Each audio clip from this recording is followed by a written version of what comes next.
Hello everyone, आप सभी का स्वागत है वी मैथ्स पर। अभी तक हमने जो डिस्कशन किया है, टोटल हमारी 2 क्लासेस हुई हैं क्वेश्चंस के ऊपर। ठीक है, आज हमारी क्लास नंबर 3 रहेगी क्वेश्चंस के लिए। ठीक है बेटा, फर्स्ट वीडियो जो हमारी आई थी पॉलिनोमियल चैप्टर के ऊपर, उसमें हमने डिस्कशन किया था कंप्लीट जो कंसेप्ट है हमारा, जो केवीएस ने डिफाइन किया है अपने सिलेबस में, वो हमने कंप्लीट सिलेबस देख लिया था। एक एक कंसेप्ट हमने उसका टच कर लिया था। फिर हमने 21 क्वेश्चन फर्स्ट वीडियो में करे थे, 20 क्वेश्चन में सेकंड वीडियो में करे थे, तो टोटल हम 41 क्वेश्चंस कर चुके हैं। तो आपने अगर वो क्वेश्चंस नहीं देखे हैं तो आप उन वीडियोस को जाकर देख सकते हैं। आज की क्लास में हम लोग अपने नेक्स्ट 20 क्वेश्चंस जो हैं वो डिस्कस करेंगे। ठीक है, तो आइए हम शुरू करते हैं अपनी क्लास को। तो क्लास नंबर 3 का हमारा फर्स्ट क्वेश्चन क्या रहेगा? हमारा फर्स्ट क्वेश्चन है बेटा यहाँ पे, maximum number of zeros that a polynomial of degree 4 can have is. देखिए यहाँ हमने आपसे बात कर रखी है ऑलरेडी, जो हमने कंसेप्ट वाली वीडियो सिखाई थी उसमें भी, बाद में भी हमने बात करी है कि किसी भी पॉलिनोमियल की जो डिग्री क्या होती है, किसी भी पॉलिनोमियल की हाईएस्ट पावर जो होती है सर, वो डिग्री होती है। ठीक है, अब मान लेते हैं किसी की भी डिग्री 5 है, तो उसकी जो जीरोज होंगी मैक्सिमम उसके पास 5 जीरो हो सकती हैं। डिग्री n होगी तो मैक्सिमम जो है उसकी n जीरोज होंगी। तो यहाँ पूछ रहा है मैक्सिमम नंबर ऑफ जीरोज क्या होंगी जिसकी डिग्री 4 होगी। तो इस केस में बेटा अगर डिग्री 4 है तो मैक्सिमम जीरो उसके पास 4 हो सकती है, 4 से ज़्यादा जीरो नहीं पॉसिबल है। तो यहाँ हमारा आंसर हो जाएगा 4। ठीक है, तो हमारा सेकेंड क्वेश्चन है, the graph of the polynomial px is equal to 3x minus 2 is a straight line which intersects the x-axis at exactly 1 point।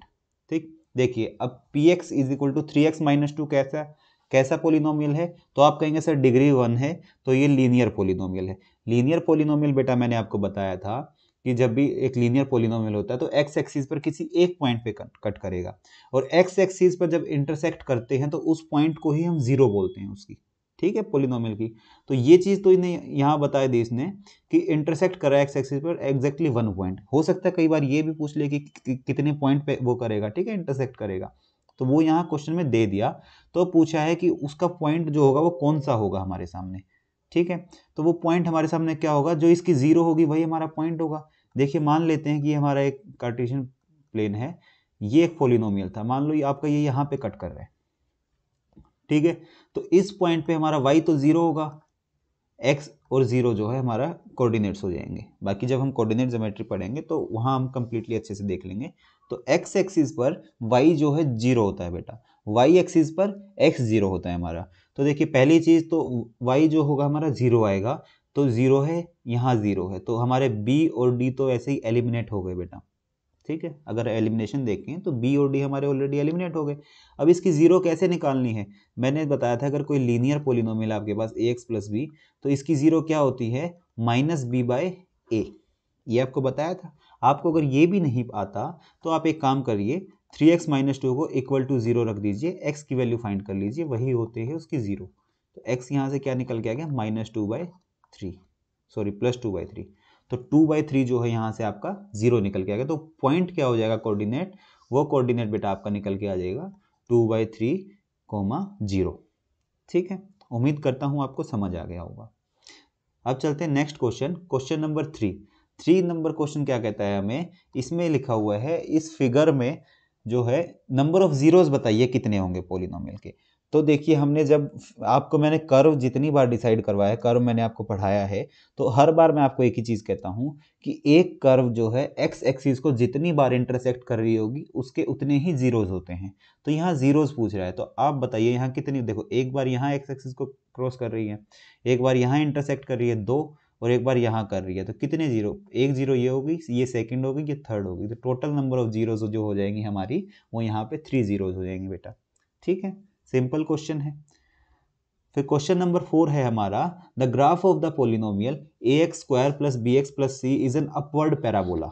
देखो जब मैंने आपको कंसेप्ट वाली वीडियो जो पढ़ाई थी उसमें मैंने आपको बताया था कि अगर मेरा क्वाड्रेटिक पोलिनोमियल होता है उसका ग्राफ कैसे बनता है, उसका ग्राफ बेटा ऐसे बनता है, या तो ऐसे बनेगा या उसका ग्राफ नीचे की तरफ बनेगा।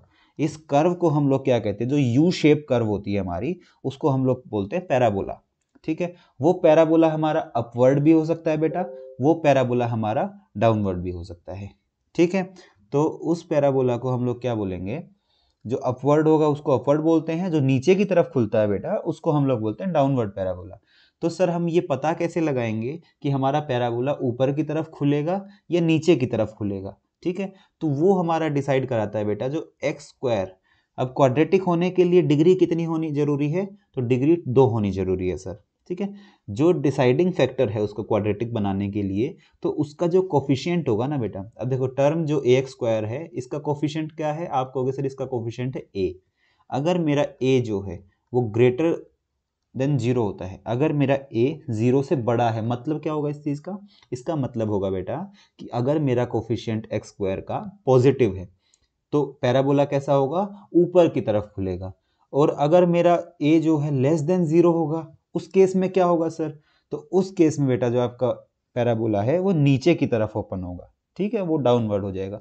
तो यहाँ हमसे पूछा हुआ है कि अपवर्ड पैराबोला में जो कोफिशिएंट है एक्स स्क्वायर का जो ए है वो कैसा होगा? तो बेटा वो हो जाएगा ए ग्रेटर देन 0। ठीक है, क्लियर है आपको?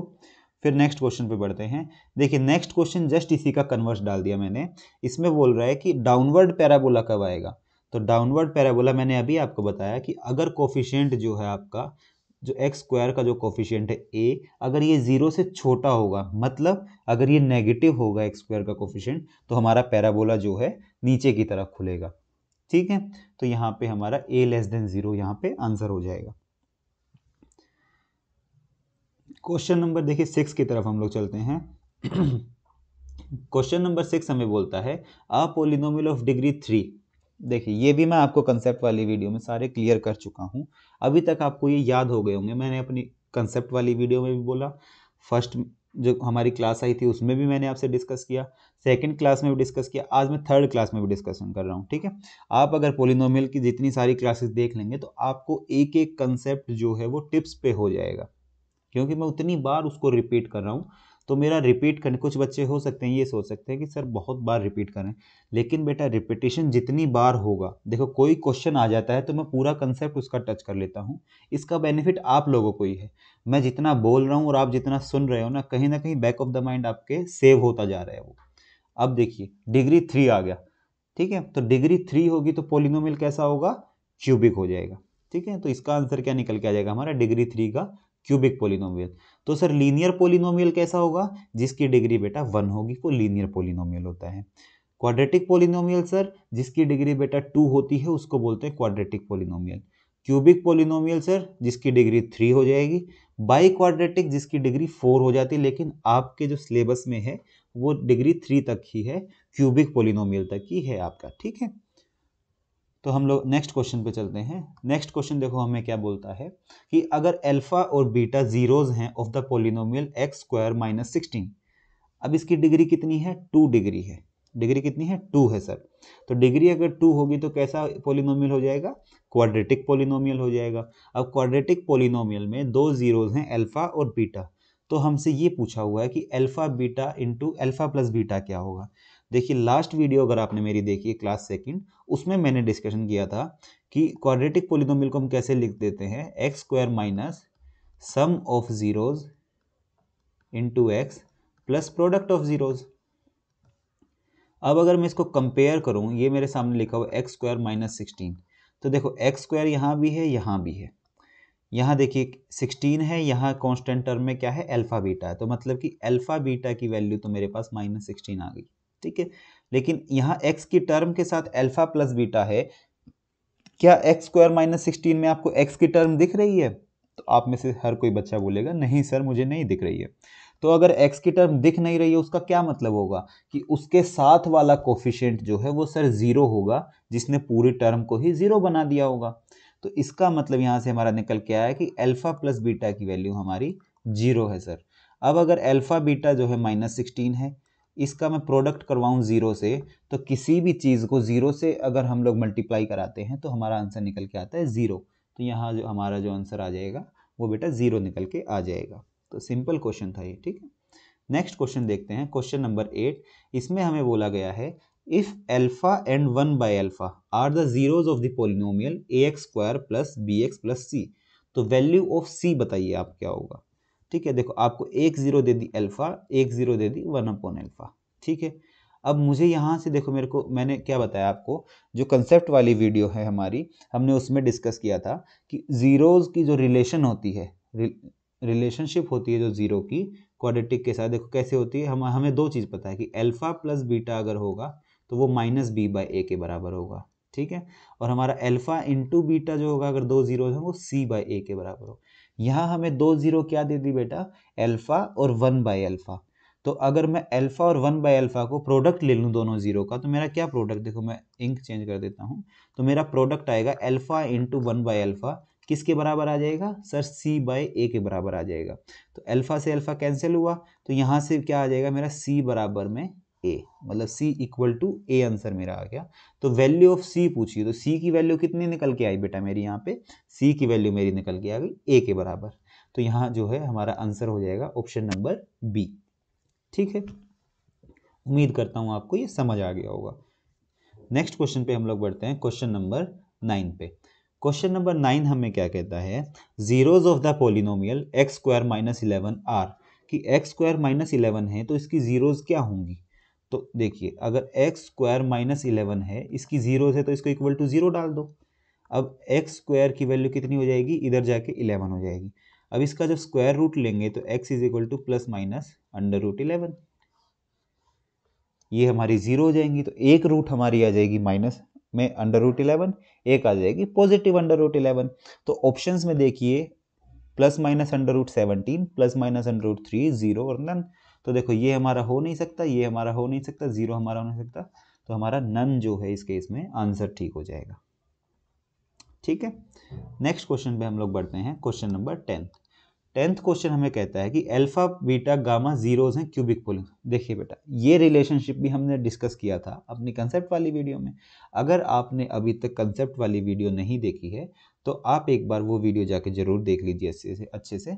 एक बार समझ नहीं आता है तो अब एक बार और देख लीजिए, नहीं समझ आ रहा थोड़ा स्लो करके देख लीजिए। एक बार मैं आपको बस ये कहना चाहता हूँ कि आप कंसेप्ट अपने दिमाग में अच्छे से बैठा लीजिए, कोई क्वेश्चन ऐसा नहीं होगा जो आपसे नहीं होगा, ठीक है। कंसेप्ट बहुत ज़रूरी होता है। जब आपका कंसेप्ट क्लियर हो जाता है तो अगर आपके एग्जाम में कोई ऐसा क्वेश्चन भी आ जाता है जो आपने पहले नहीं किया हुआ, बिल्कुल नया क्वेश्चन है, कोई मुश्किल भी है, तो अगर आपका कंसेप्ट स्ट्रॉन्ग है बेटा तो आप उसको आराम से वहाँ टैकल कर लेंगे, ठीक है। तो देखिए यहाँ क्या कह रहा है, a x cube plus b x square plus c x plus d. तो alpha plus beta plus gamma पूछ रहे हैं हमसे, alpha plus beta plus gamma, तीनों जीरोज जो होंगी उसका सम क्या होगा। ये देखो आपको बताया था, minus coefficient of x square होता है जो कि बी है, divided by coefficient of x cube जो कि ए है। तो माइनस बी बाई ए हमारा यहाँ पे आंसर हो जाएगा। तो ऑप्शन नंबर ए में दिया हुआ है, तो ऑप्शन ए हमारा करेक्ट आंसर है। फिर हम लोग चलते हैं अपने क्वेश्चन नंबर 11 की तरफ। क्वेश्चन नंबर 11 में क्या बोला है, वही क्वेश्चन है लेकिन यहाँ बस रिलेशन पूछ रहा है, alpha beta plus beta gamma plus gamma alpha. तो इस केस में देखो बेटा क्या होता है, alpha beta plus beta gamma plus gamma alpha, ये होता है हमारा minus coefficient of x, sorry plus होता है यहाँ पे, कोफिशिएंट ऑफ एक्स मतलब c divided by coefficient of x cube by a, c by a हमारा यहाँ आंसर आएगा जो कि ऑप्शन नंबर सी में दिया हुआ है। तो यहाँ ऑप्शन सी मेरा करेक्ट आंसर हो गया। अब हम चलते हैं नेक्स्ट क्वेश्चन पे। नेक्स्ट क्वेश्चन देखो हमें क्या कहता है, if the zeros of the polynomial x cube minus 3x square plus x minus 1 are s by t comma s and s t, then value of s पूछ रहा है हमसे। अब देखिए मेरे को यहाँ एक चीज़ पता है, क्यूबिक में मेरे को तीन रिलेशन आते हैं। एक सर मुझे आता है sum of root, sum of zeros जो होता है alpha plus beta plus gamma. एक सर सेकंड मुझे आता है alpha beta plus beta gamma plus gamma alpha. Third मुझे आता है सर अल्फा बीटा गामा का प्रोडक्ट।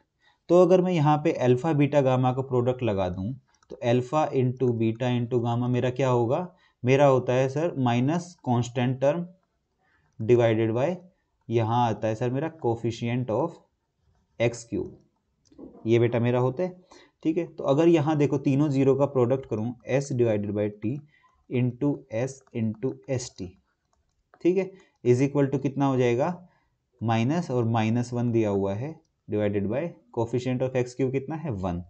तो देखो टी से टी कैंसिल हो गया, तो यहाँ क्या बन गया, s cube is equal to 1। अब किसी की क्यूब करो तो 1 आएगा, तो किसकी क्यूब 1 होती है, या तो आप क्यूब रूट ले लो 1 का, वो भी 1 होता है। अब 1 की कोई भी पावर होगी तो वो 1 ही रहती है बेटा, ठीक है, तो यहाँ से मेरा जो है s की वैल्यू निकल के आ गई 1। ठीक है, s की वैल्यू ही मुझसे क्वेश्चन में पूछी थी, तो मैं ऑप्शन नंबर ए पे लगाऊंगा, आगे बढ़ जाऊंगा। ठीक है, नेक्स्ट क्वेश्चन हमारा है क्वेश्चन नंबर 13। इसमें हमसे कहा गया है if the sum of zeros of polynomial f x equal to 2x³ minus 3kx² plus 4x minus 5 is 6, then the value of k is. अब देखो सम ऑफ जीरोज बोला है, क्यूबिक के केस में सर, क्यूबिक के केस में आपने sir बताया था कि alpha plus beta plus gamma होता है minus coefficient of x square divided by coefficient of x³, ये हम जानते हैं। अब देखिए सम ऑफ जीरोज कितना दिया हुआ है मुझे, 6 दिया हुआ है, तो 6 is equal to minus coefficient of x² क्या है -3k, तो जब -3k यहाँ लिख दोगे और कोफिशिएंट ऑफ x³ क्या है, तो वो सर 2 दिया हुआ है, तो यहाँ से क्या आ जाएगा 12 is equal to 3 times k, तो k की वैल्यू आप नहीं निकाल पाओगे, यहाँ से आराम से निकाल लोगे बेटा, k की वैल्यू मेरी निकल के आ गई 4, तो सर मेरा जो 4 है वो यहाँ करेक्ट आंसर हो जाएगा।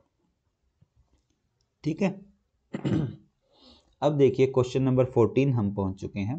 क्वेश्चन नंबर 14 अच्छा क्वेश्चन है, कई बच्चे हो सकता है इसमें कंफ्यूज हो जाएं, ध्यान से पढ़ना एक बार क्वेश्चन को कि if a polynomial of degree 4 is divided by a quadratic polynomial the degree of remainder is. ठीक है, मान लीजिए देखो ये अर्थमेटिक वो आ गया, ये जो डिवीजन एल्गोरिथम होता है उससे क्वेश्चन आ गया हमारे पास। तो यहाँ पे देखो अगर मेरे पास मान लो कोई भी एक पोलिनोमियल है px, मैं कहता हूँ इसकी डिग्री 4 है, इसकी डिग्री कितनी है 4, तो मैं मान लेता हूँ ये x4 माइनस समथिंग 3x³ ऐसे कुछ भी लिखा हुआ है।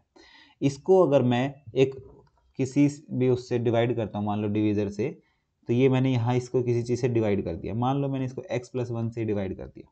ठीक है, तो अब ये पूछ रहा है यहाँ कुछ ना कुछ मेरा क्वोशंट आएगा और नीचे मेरा रिमाइंडर बचेगा, या तो मेरा रिमाइंडर बेटा 0 आएगा या मेरा कुछ एक रिमाइंडर बचेगा। तो वो रिमाइंडर मेरा क्या बच सकता है उसके बारे में पूछा, उस रिमाइंडर की डिग्री क्या होगी। तो उस रिमाइंडर की डिग्री बेटा हमारी जो है लेस देन इक्वल टू 1 होती है, या तो रिमाइंडर जो है मेरा डिग्री 1 का बचेगा। अगर मेरा डिग्री 1 का रिमाइंडर बच गया, देखो अगर मैं x से इसको डिवाइड करवाता गया तो मेरा रिमाइंडर डिग्री 1 का भी नहीं बचे क्या पता, और मैं x² से करा रहा हूँ तो मेरा डिग्री 1 का बच जाएगा। ठीक है, तो जरूरी नहीं है कि हमारा कंप्लीट, अगर कंप्लीट डिवाइड हो गया तो मेरा रिमाइंडर नहीं बचा 0, तो उसकी तो आप डिग्री डिफाइन कर ही नहीं सकते। पहली चीज एक देखो, एक मैंने आपको कंसेप्ट सिखाया था कि जीरो पोलिनोमियल जो होता है उसकी डिग्री नॉट डिफाइंड होती है। ठीक है, तो जब भी हम कभी भी अगर कोई भी डिग्री है px है, अगर देखो मैं आपको यहाँ एक चीज क्लियर कर देता हूँ, कोई पोलिनोमियल है px, इसको हमने डिवाइड करवा रहे हैं हम लोग, ये क्वोशंट है qx, यहाँ gx से हमने डिवाइड कराया था प्लस rx, ये मेरे पास लिखा आ जाता है। कभी भी अगर ऐसा है तो जो rx होगा ना बेटा, इसकी डिग्री या तो 0 होती है या इस rx की जो डिग्री होगी ना लेस देन इक्वल टू 1 होती है बेटा, ये चीज़ आप याद रखिएगा। ठीक है, नेक्स्ट क्वेश्चन की तरफ हम लोग बढ़ते हैं, क्वेश्चन नंबर 15 की तरफ। अब देखिए ये क्या कह रहा है, a माइनस बी, a और a प्लस बी जो है 0 है पोलिनोमियल की, तो अब क्यूबिक पोलिनोमियल है तो आपको पता है कि सम ऑफ पोलिनोमियल आप अभी भी देख के आए थे, alpha plus beta plus gamma क्या होता है minus coefficient of x² divided by coefficient of x³। इनका सम करेंगे आप क्या आएगा, a minus b plus a plus b is equal to coefficient of x² कितना है -6 है सर, तो माइनस माइनस मिलके 6 बना देगा, डिवाइडेड बाय x³ का कोफिशिएंट क्या है 2 है सर, ये 2 आ गया, तो देखो 2 से 6 गया 3 पे, तो b से b कैंसिल हो गया, 3 times a is equal to 3 आया, तो a की वैल्यू क्या निकल के आ गई 1। इतना सिंपल सा क्वेश्चन है बेटा ये। ठीक है, तो a की हमसे वैल्यू पूछी है तो a की वैल्यू हमारी आ जाएगी 1। ठीक है, नेक्स्ट क्वेश्चन की ओर चलते हैं। देखो ये डायरेक्ट क्वेश्चन डाल दिया इसमें, बताओ dividend is equal to, dividend क्या होता है, अभी हमने देखा होता dividend is equal to divisor into quotient plus remainder. ठीक है, नेक्स्ट क्वेश्चन चलते हैं, क्वेश्चन नंबर 17। इसमें पूछा है क्वाड्रेटिक पोलिनोमियल है जिसकी सम ऑफ जीरोज 2 है, प्रोडक्ट 1 है। देखो अभी हमने सीखा था कि क्वाड्रेटिक में क्या होता है x² minus sum of zeros के साथ x और प्रोडक्ट ऑफ जीरोज जो है वो कांस्टेंट टर्म देता है। तो सम ऑफ जीरोज की वैल्यू कितनी है 2, तो x² minus 2x plus product कितना है 1, तो ये कहाँ बन रहा है x² माइनस 2x प्लस 1, तो सर मेरा ऑप्शन नंबर ए में बन रहा है x² माइनस 2x प्लस 1। ये बहुत ही इंपॉर्टेंट चीज़ है, आप इसको ध्यान रखिएगा। क्वाड्रेटिक में हम कभी भी कैसे, जब हम क्वाड्रेटिक इक्वेशन का चैप्टर कर रहे होंगे वहाँ भी हमारा जो ये सम ऑफ रूट्स और प्रोडक्ट ऑफ रूट्स होते हैं बेटा, इससे बहुत सारे क्वेश्चन हम आसानी से सोल्व कर लेते हैं। हम बिना पूरा क्वेश्चन सोल्व किए सिर्फ सम ऑफ रूट्स को और प्रोडक्ट ऑफ रूट्स को यूज़ करते हुए अपना आंसर मार्क कर सकते हैं। ठीक है, तो इस चीज़ को आप अभी से ध्यान रखिए, बाकी इसको अच्छे से पढ़ेंगे हम लोग क्वाड्रेटिक इक्वेशन में। ठीक है, नेक्स्ट क्वेश्चन की तरफ चलते हैं। क्वेश्चन नंबर 18, इसमें लिखा हुआ है हमारे सामने, if one of the zeros of a quadratic polynomial ax² plus bx plus c is equal to 0, तो अदर जीरो बताओ। अच्छा, एक जीरो इसने बोल दिया कि जीरो है, एक जीरो को ही जीरो बता दिया, तो दूसरी जीरो बताओ। अब देखो सम ऑफ जीरो हमें पता है क्या होगा, ये होता है सर माइनस बी बाई ए। तो एक जीरो की वैल्यू जीरो दे दी, तो दूसरी जीरो पूछा बीटा कितना होगा, माइनस बी बाई ए। तो जीरो की कोई वैल्यू नहीं थी, तो माइनस बी बाई ए जो है हमारा दूसरा जीरो आ गया बेटा। अगर ये बोल देता एक जीरो की वैल्यू 2 है, तो माइनस बी बाई ए में से 2 इधर जाके सब्ट्रैक्ट हो जाता। ठीक है, फिर है क्वेश्चन नंबर 19, तो इसमें लिखा हुआ है the sum and product of zeros of a polynomial 6x² minus 5 respectively are. अब हमसे पूछ रहा है कि जो हमारा ये है 6x² माइनस 5 एक पॉलिनोमियल है, इसकी सम ऑफ जीरोज क्या होंगी, प्रोडक्ट ऑफ जीरोज क्या होंगी। देखिए फिर से वही चीज़ आ जाएगी, मैं फिर से आपके सामने वही लिखूंगा, मैं इतनी बार लिख दूंगा बेटा कि आपको याद हो ही जाएगा। ठीक है, देखिए x² minus sum of zeros into x plus product of zeros. तो यहाँ पे क्या मेरी x की टर्म दिख रही है मुझे ऊपर, नहीं दिख रही है सर। उसका मतलब क्या होगा कि सम ऑफ जीरोज की वैल्यू क्या आ जाएगी, 0 आ जाएगी सर। ठीक है, तो देखो चारों ऑप्शनों में 0 दे रखा है, तो ऑप्शन यहाँ से तो एलिमिनेट नहीं हो सकता। फिर प्रोडक्ट ऑफ जीरो की बात करते हैं। प्रोडक्ट ऑफ जीरो क्या होता है, प्रोडक्ट ऑफ जीरो क्या होता है, देखिए एक चीज देखिए क्लियर करना। अब ये अल्फा बीटा यहाँ देख के आप सीधा -5 प्रोडक्ट ऑफ जीरो मत लिख देना। ठीक है, अब एक देखो क्यों नहीं लिखना, वो तब होता है जब हमारा x² का कोफिशिएंट 1 हो जाए।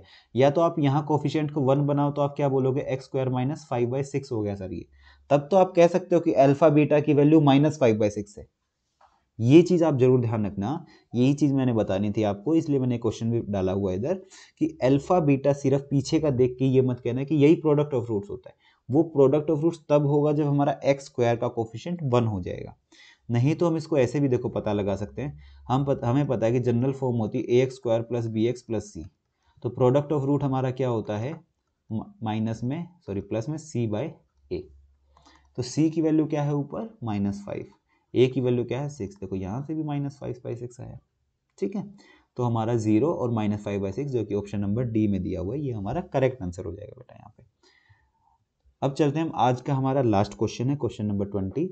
तो what should be subtracted from x³ minus 2x² plus 4x plus 1 to get 1। ठीक है, अच्छा क्वेश्चन है। देखिए इसको मैं आपको ऐसे समझा देता हूँ कि मैंने आपको अगर बोला कि बेटा मैंने आपको 5 टॉफी दी हैं, मैंने आपको कितनी टॉफियाँ दी हैं, मैंने आपको 5 टॉफीज़ दी हैं। अब आप में से आपकी कितनी टॉफीज़ मैं वापस ले लूँ कि आपके पास एक बच जाए, तो आप क्या कहोगे, सर मेरे में से 5 मेरे पास थी, एक मेरे पास रहनी चाहिए, तो आप 5 में से एक माइनस कर दो, तो आप कितनी ले जाओ, आप 4 लेके चले जाओ सर। अब ऐसा ही देखिए, उस 5 को क्या मैं ऐसा लिख सकता हूँ कि आपके पास बेटा 4 + 1 टॉफीज़ हैं और एक ही रखनी है, तो मैं इस पूरे 4 को सब्ट्रैक्ट कर देता हूँ। तो ऐसा ही देखिए पॉलिनोमियल में लिखा हुआ है x³ minus 2x² plus 4x plus 1। अब मेरे पास एक बच जाए, देखो मैं दूसरे पेन से दिखाता हूँ, एक बच जाए मतलब ये वाला 1 बच जाए, तो क्या सब्ट्रैक्ट करूँ, तो आप कहोगे सर ये पहले वाला पूरा पार्ट जो है ना, इसमें से सब्ट्रैक्ट कर दो तो मेरे पास एक बचा रह जाएगा। इतना इजी, देखो आपको कुछ नहीं करना है कि इधर उधर ले जाके सब्ट्रैक्ट करना है, आप आसानी से बस ये देखिए कि प्लस में 1 लिखा हुआ है, एडिशन का यही तो फायदा है, +1 लिखा हुआ है। जैसे मैंने आपको 4 टॉफी अलग दे दी, एक टॉफी आपको अलग दे दी, तो वो चारों वापस ले लूंगा, आपके पास कितनी रहेगी, आप कहोगे सर मेरे पास एक रहेगी। तो सेम चीज पॉलिनोमियल में चल रही है कि x वाली टर्म्स मेरी अलग हैं और एक सिंगल कांस्टेंट मेरा अलग है। ठीक है, तो इसमें से क्या माइनस करूं, मेरा एक रह जाए, तो आप कहोगे सर एक को छोड़ जाओ, ये बाकी सारा आप ले जाओ। ठीक है, एक को छोड़ जाओ, ये बाकी सारा आप लेके चले जाओ।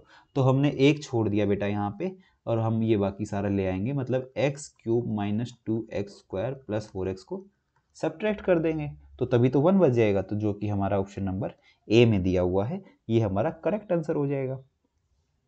समझ गए, ठीक है, तो देखो आज के हमने 20 क्वेश्चन डिस्कस कर लिए हैं। यहाँ पे वीडियो थोड़ी छोटी रही होगी क्योंकि क्वेश्चंस काफ़ी इजी थे ये वाले। तो पोलिनोमियल्स के जितने भी वैरायटी के क्वेश्चंस बन सकते थे हमने यहाँ डाले हैं। हमारी एक क्लास और आएगी इसके बाद, उसमें 20 क्वेश्चंस और होंगे पोलिनोमियल्स के, तो वो भी आप प्रैक्टिस कर सकते हैं अपना। ठीक है, तो आज की वीडियो हम लोग यहीं तक रखते हैं। आपको अगर कोई भी डाउट आता है, कोई भी कंसेप्ट समझ नहीं आता है, तो आप कमेंट सेक्शन में डाल दीजिएगा, उसके ऊपर हम एक अलग से सेपरेट छोटी सी वीडियो बना के क्लियर कर देंगे आपको। ठीक है, तो आज का हम इतना ही रखते हैं। Thank you. ठीक है।